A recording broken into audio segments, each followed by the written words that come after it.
with journalist Vinay Shukla in Moscow in just a bit. But Ambassador Puri, if you are with us and can hear me, I want to ask you about what you touched upon briefly in your previous interventions in the context of Russia's ties with China and why it matters to India. Now, how would you characterize Russia's ties with China given the Russia-Ukraine conflict and its consequences for the world at large? And is there scope for India? Where does India figure in the Russia-China axis, as it were? Ramesh, thank you very much. In my opinion, this is one of the critical aspects. And I don't know about where we figure, but we have to figure. Let me say this. The world has noticed, and there have been repeated visuals on all of this, that for a variety of reasons, the Russians have been reaching out to the Chinese and vice versa. And the Ukraine conflict has given a lot of rise. The Russian economy, to start with, was seriously pummeled as a result of Western sanctions. The Chinese stepped in. Russian war machine has been helped by the Chinese, has been helped also by others, so say reports from mostly Western sources.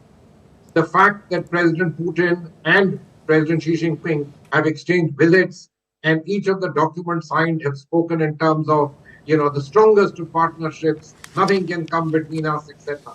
These are important signs that can't be simply forgotten, and these need to be looked at.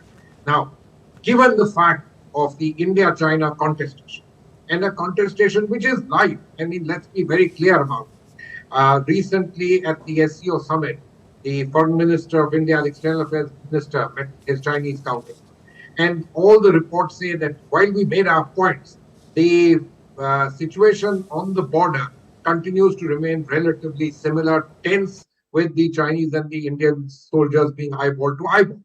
The fact in all of this is that it is important that Russia, which is sort of building this relationship, or this relationship with China is being built, we make it clear to them and tell them that, look, this can't be by any stretch of imagination, A, at the expense of India, B, if we use your good offices to tell the Chinese that let's try and see that the battlefield is not the space for any kind of confrontation.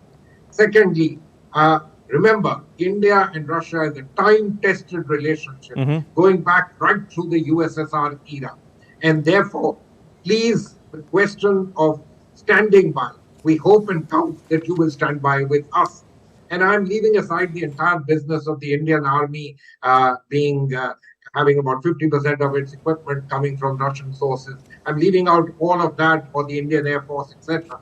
But the mere fact of the political message at the highest level that, you may have your reasons for building your relations with China, but India and you are a unique time-tested relationship, and let that not produce any kind of light between this particular relationship. That's important to say.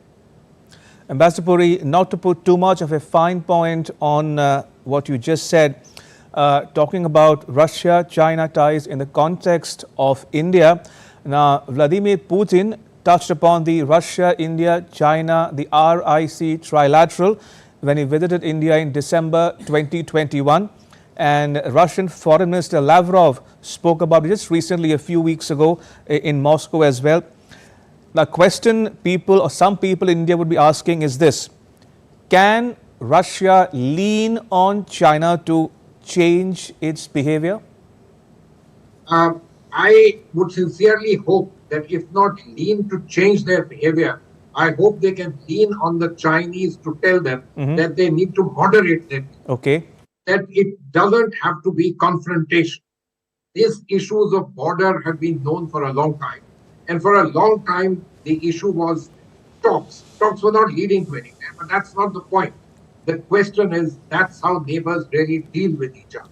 And can that happen? That would be great. I'm not so very sanguine about all that, given the current state of play. But on the other hand, it's particularly important that there's no Russian lean in the direction of China. That's particularly important. And that's something that, in this particular conversation, the signaling and so on would be really important. And I'm sure that will be done. All right. we'll take a breather here. It is getting to just about 11:30 a.m. India time. We are standing by for Prime Minister's address to the Indian community. We'll cut live to that event as and when it becomes available. We still have Ambassador Puri with us. And just to recap for the benefit of viewers joining us right now, today, Tuesday, is day 2 of the Prime Minister's ongoing visit to Russia. He will address the Indian diaspora in Moscow. After that, he will lay a wreath at the tomb of the unknown soldier in Moscow, and thereafter visit an exhibition in Moscow which showcases Russia's advancements in science and technology, followed by a restricted meeting with Putin and delegation level talks thereafter. And he'll also be conferred a Russian award towards the end of their engagements in Moscow. So that's what we're looking ahead over the next several hours here on DD India.